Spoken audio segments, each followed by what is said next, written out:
새 정부 출범과 함께 시작된 특검 수사가 전방위로 확대되고 있습니다. 다음 주에는 이재명 정부의 초대 내각 인사청문회가 줄줄이 예정돼 있어 여야 간 공방 역시 한층 더 거세질 전망입니다.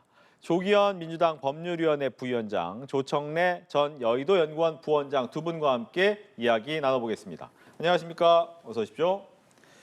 먼저 내란 혐의로 재구속된 윤 전 대통령 특검에서 월요일이죠. 14일 날 다시 출석을 통보를 했습니다. 첫 번째 소환에 불응했는데 두 번째 소환에는 응할 것인가? 먼저 민주당에서는 어떻게 보고 계신지? 윤석열 전 대통령은 대통령도 아니고 일반인적인 자연인 신분도 되지 못합니다. 범죄 피의자죠. 범죄 피의자가 이 검찰이나 수사기관에 출석할지 말지가 뉴스가 되는 상황을 언제까지 지켜봐야 될지 모르겠습니다. 너무나 당연한 일인데 이런 식으로 수사에 비협조적으로 임하는 것은 본인에게도 이제 도움이 되지 않을 겁니다. 윤석열 전 대통령은 지난 1차 구속 때도 끝까지 소환을 거부해서 결국에 강제 구인 절차까지 갔었습니다.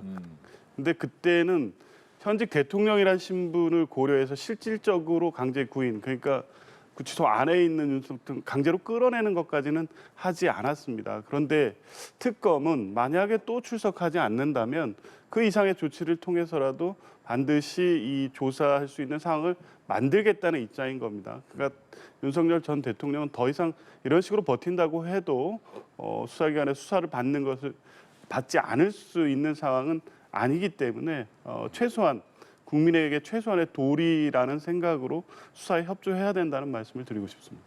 네, 다음 주 월요일로 예고된 두 번째 소환에 응할 것인가?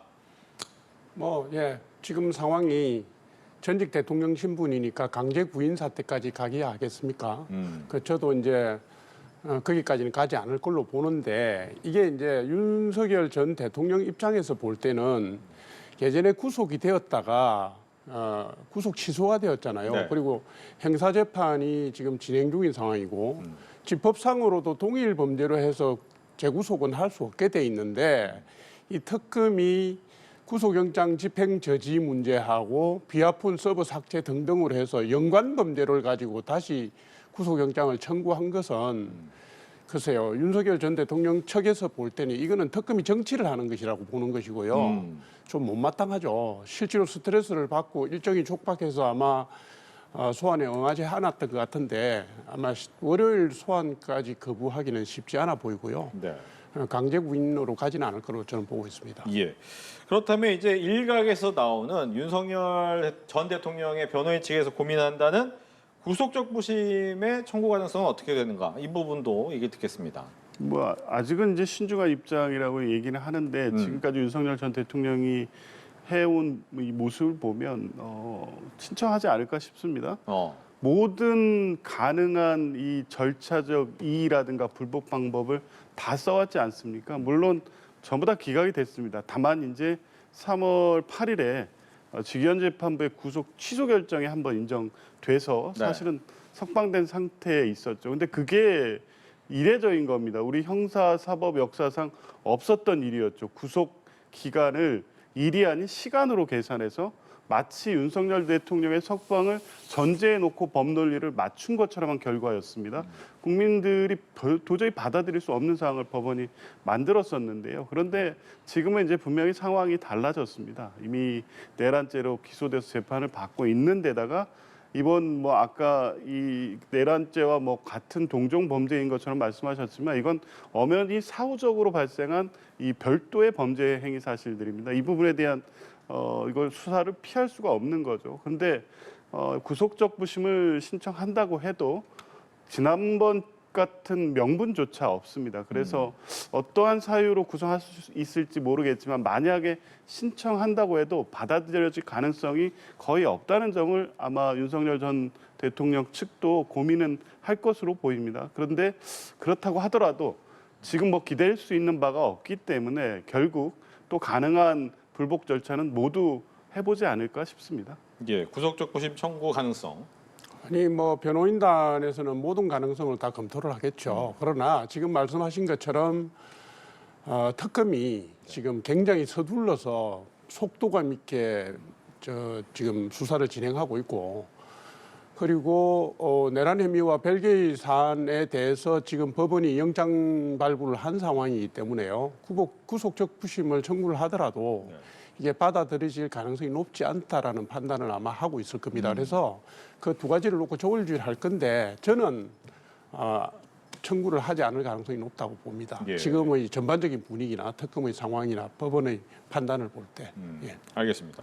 또 하나는 이제 김태효 전 1차장이 이제 조사를 받고 나왔습니다. 수사 결과를 보고 어떤 내용이었냐면 그동안 이제 VIP 경로설이 가장 큰 논란의 중심이었는데 그동안은 여기에 대해서 그런 회의가 없었다라고 했던 김태효 전 차장이 경로를 했다라는 취지의 진술로 좀 바꿨단 말이에요. 이 부분은 먼저 좀 이야기를 듣겠습니다. 어떻게 들으셨는지. 그게 이제 지금 피의자 신분으로 소환을 받은 거잖아요. 네. 김태효 전 차장이. 그러니까 이게 아마도 7시간 수사를 받았다는데 아마도 자신의 범죄 혐의를 소명해야 될 입장에 지금 처해 있는 겁니다. 예전에는 국회에 출석해서 할 때 자신의 범죄를 소명하거나 피의자 신분은 아니었으니까 네. 뭐 적정한 명분을 가지고 갈 수가 있었겠지만 지금은 내가 내 의지대로 범죄를 저지른 것도 아니고 내 혐의를 무죄다라는 소명을 해야 되는 거잖아요. 그 과정에서 전무가 드러날 거라고 저는 생각을 했고요. 네. 지금 이게 이제 그 VIP 그 외압 경로설이라는 게 해병대 수사단의 그 수사 결과 경찰 입측과 관련된 혹은 또 당시 임성근 해병대 사령관의 책임 소재와 관련된 또 박정훈 대령 수사단장 박정훈 대령의 항명제와 관련된 부분이 다 엮여 있기 때문에 이게 이제 경로설이라는 게 대통령 및 국방부의 수사 외압설의 시발점 아닙니까? 그렇죠. 그러니까 이게 지금 김태효 전 차장이 이거를 인정함으로 해서 제가 볼 때는 당시에 외교안보 수석 회의에 참석했던 참석자 전원이 아마 출소한 당에서 수사를 받게 될 것이고요. 예. 당시에 여러 가지 비화폰이든 아니면 일반 전화든 통화 기록이라든가 통화 내역이라든가 이 부분에 대한 그 조사가 들어가면서 논란이 훨씬 더 크게 정폭이 될 것이고 어찌됐든 그 논란과 관련된 실체가 본령이 드러날 거다 이렇게 봅니다. 예. 그 윤석열 전 대통령의 지금까지 수사는 하나의 공식이 있습니다. 윤석열 전 대통령은 전면 부인을 합니다. 그리고 아랫사람한테 떠넘깁니다. 그러면 그 떠넘긴 대상인데 고위공직자들 뭐 김영현 전 장관이라 등등은 또한 부인하고 대통령을 위해서 거짓말을 한 거나 마찬가지입니다. 근데 더 이상 아무도 윤석열 전 대통령을 위해서 거짓말을 할 수 있는 상황이 아닙니다. 왜냐하면 본인이 피의자가 되는 신분이 되는 분들이기 때문에 네. 더 이상 윤석열 대통령을 보호할 필요도 없고 본인을 지켜야 되는 상황으로 바뀐 겁니다. 그러면 진실을 말할 수밖에 없는 거죠. 그래서 이번에 체포영장 집행 과정에서 특수공무집행 방해 관련해서도 김성훈 전 경호차장 등이 진술이 바뀌지 않습니까? 이건 윤석열 전 대통령의 변호인이 입회했고 안 했고의 문제도 있지만 더 이상 이 사실을 숨기고 그름으로써 본인이 어떤 책임을 회피할 수 없다는 사실을 대통령 주변에 있던 사람들이 다 알게 된 겁니다. 이제 본인을 위해서 진실을 말할 수밖에 없는 상황이 된 것이고요. 그래서 김태효 1차장도 결국 당일 경로설과 관련돼서 그런 사실이 있었다는 점을 진술했을 것으로 봅니다. 근데 경로설의 전부 문제는 사실은 이 뭐 핵심이 아닙니다. 경로했다고 처벌할 수도 있는 건 아니니까요. 그런데 경로가 어떻게 이어졌느냐, 수사의 방향을 완전히 바꿨습니다. 박정훈 대령이 했던 수사의 결과, 그러니까 임성근 사단장의 업무상 과실치사죄의 결과를 뒤집는 경로 아니었습니까? 그 이후에 모든 이 사실관계가 뒤틀리고 임성근 사단장의 구명 로비로 이어졌기 때문에 결국 직권남용죄가 되는 겁니다. 관련된 공범이 되는 길을 선택하는 것보다 만약에 범죄 혐의가 인정이 되더라도 최소한 양형에서 참작을 받기 위해서라도 당일 회의에 참석했던 사람들 모두 다 관련된 내용에 대한 진실을 말할 수밖에 없는 상황이라고 봅니다. 예. 근데 이제 이 와중에 특검팀에서 국회 사무실을 압수수색을 했어요. 근데 이제 임종득 의원실이었는데 이 윤석열 정부 당시 이 국가안보실 2차장이었던 임종득 의원의 국회 사무실을 순직해병 특검에서 압수수색을 했습니다. 보통 이제 의원 사무실 압수수색에는 항상 국회의원들의 반발이 있긴 했는데 국민의힘은 굉장히 크게 반발했어요. 반발할 수밖에 없죠. 임종덕 의원이 네. 국가안보실 전 2차장인 건 맞고요. 그동안에 VIP 경로수를 전후로 해서 당시 김계환 해병대 사령관과 통화를 했니 많이 하는 내용들이 흘러나왔으니까 뭐 수사받을 수는 있습니다. 그런데 이게 법원이 압수수색 영장을 발부한 게 국회의원회관입니다. 대통령이 경로를 했든 말든 그다음에 국가안보실의 2차장으로서 김기환 사령관과 통화를 했든 말든 그러면 대통령실 국가안보실을 압수수색을 해야지 왜 의원실을 압수수색을 합니까? 이게 이제 이렇습니다. 지금 특검법 체계다가 네. 수사 중에 인지한 사건으로 별건 수사가 가능하게 돼 있거든요. 그럼 의원실을 털다가 뭐 특별한 게 나오면 네. 그걸 가지고 별건을 하겠다는 정치 수사를 하겠다는 의지를 보인 것인지 아니면 야당에 대한 수사를 강화하라는 가이드라인에 따른 것인지 특검이 이해할 수 없는 행위를 하고 있고 법원이 이해할 수 없는 행위에 대한 영장을 발부를 하고 있기 때문에 국민의힘 입장에서는 이건 반발할 수밖에 없는 것이고요. 지금 대통령께서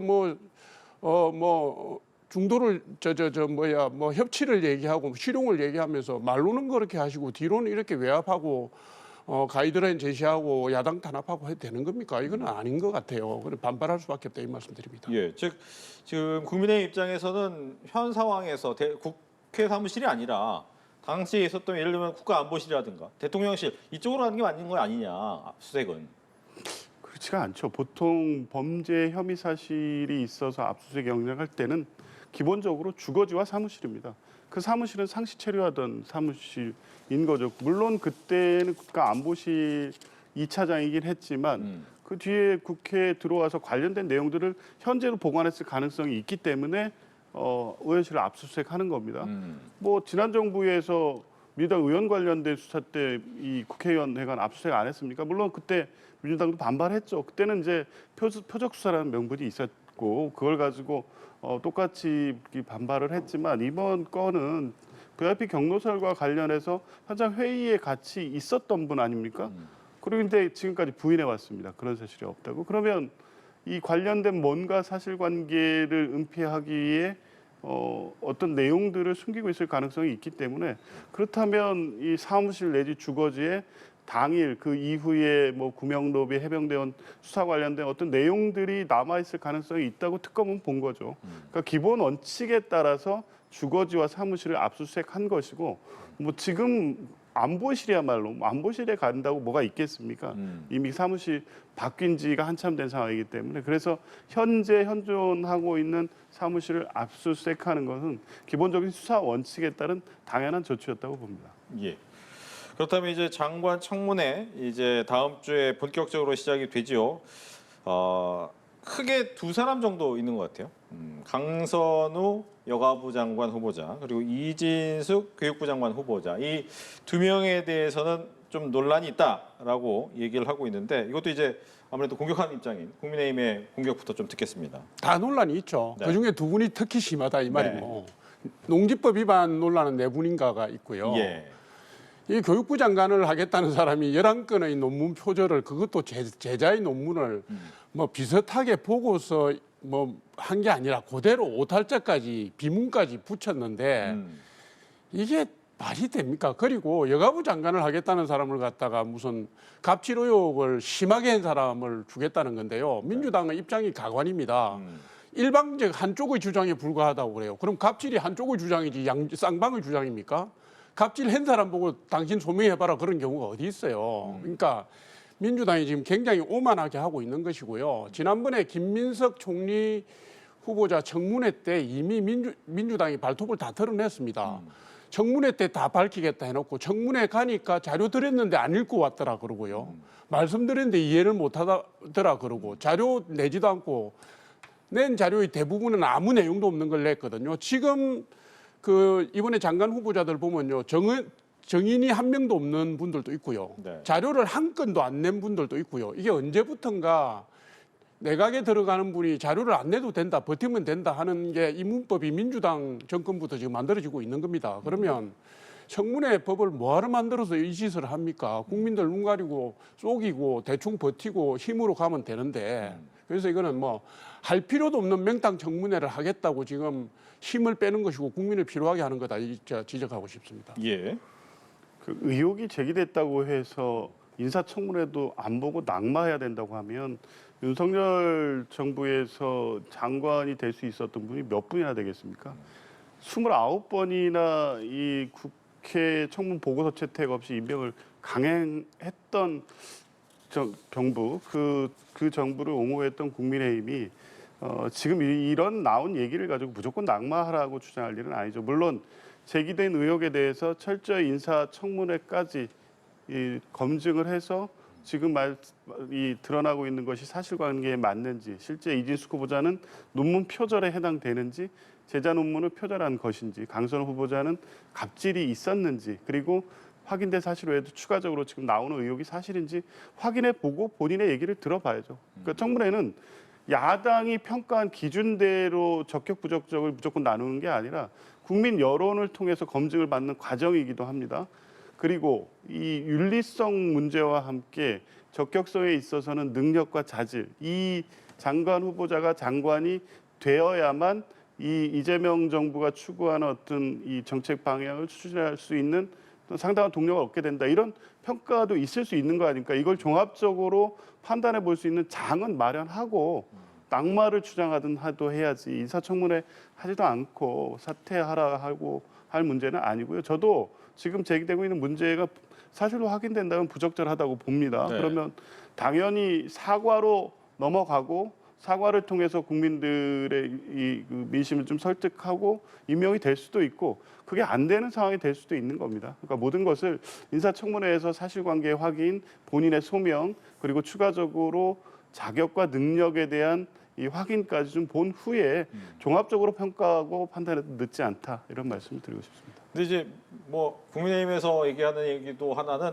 과거에 이제 논문 표절 같은 경우에 자진 사퇴하는 경우가 굉장히 많았기 때문에 네. 이런 부분에 대해서 좀 어디까지 과연 검증할 것이냐라는 것을 좀 얘기 안 할 수는 없어요. 왜냐하면 끝까지 보지 않고 자진 사퇴하는 경우도 꽤 많았거든요.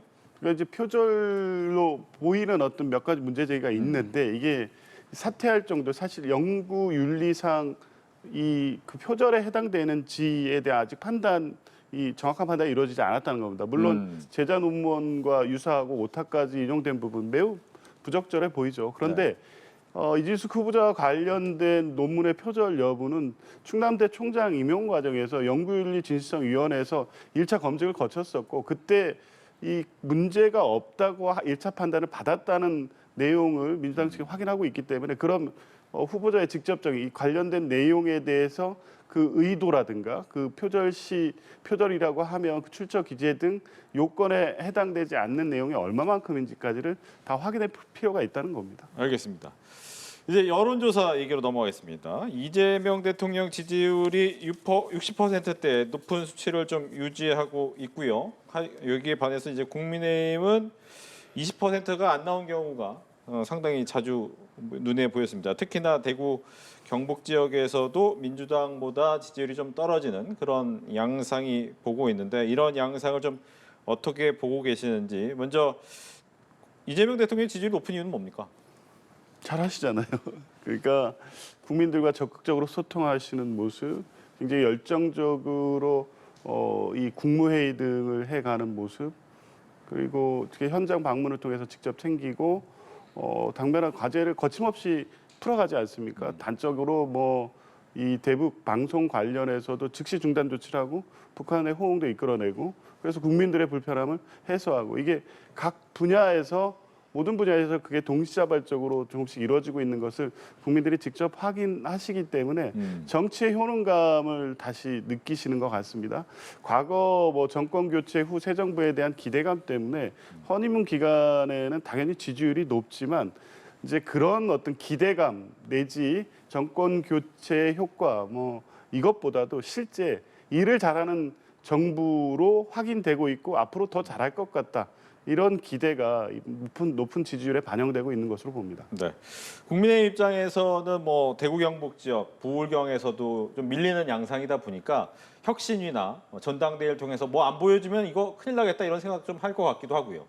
그렇죠. 지금 이제 탄핵 이후에 대선을 거치면서 당이 뭐 의미 있는 모습을 못 보여드리니까 국민들뿐만 아니라 지지층에서도 짜증을 내고 냉소가 나오는 건 사실이고요. 송구스럽죠. 그런데 이게 이제 지금 국민의힘이 제대로 된 당원들에게 권한을 수임받은 지도 체제가 아니고 비대위 체제인데다가 그러니까 혁신의 주체를 정립하기가 힘든 상황이라는 점을 국민들께서 좀 이해를 해주시면 좋겠고요. 네. 근본 혁신을 할 때 지금부터 뭐 대선 끝나고 한 달 이내, 두 달 이내 이거는 사실 어렵습니다. 좀 더 수기 기간이 필요하고 또 지도 체제도 정비를 해서 근본 혁신에 나서야 된다는 점을 먼저 말씀을 드리고요. 이번에 8월 중순에 있을 전당대회가 아마 혁신 경쟁의 신호탄이 될 것이고 새로 대표가 들어서고 난 뒤에 지도 체제가 구성이 되면 지금 국민들께서 요구하시는 만큼의 혁신이 이루어질 거라고 생각합니다. 2017년도에 박근혜 전 대통령이 탄핵당하고 난 뒤에 당시에 보수 정당이 그 국민의 신임을 회복하는데 약 3, 4년이 걸렸습니다. 뼈를 깎는 혁신과 기득권 내려놓기, 성찰 이게 필요하거든요. 그래서 지금 국민의힘이 그런 의지를 가지지 않은 게 아니라 그런 의지대로 실행하기 위한 체제 정비가 지금 먼저 이루어져야 되는 것이고요. 네. 그리고 지금 우리가 뭘 잘못하고 있는지 평가도 제대로 이루어져야 하는 것이기 때문에 시간이 좀 필요해서 그렇다. 그래서 국민들께서 당원들께서 좀 이해를 해주시고 아낌없는 관심을 좀 가져주시면 좋겠다는 말씀을 제가 드립니다. 알겠습니다. 이렇게 해서 정치권 이슈 조기현 민주당 법률위원회 부위원장, 조청래 전 여의도연구원 부원장 두 분과 함께했습니다. 오늘 얘기 잘 들었습니다. 고맙습니다.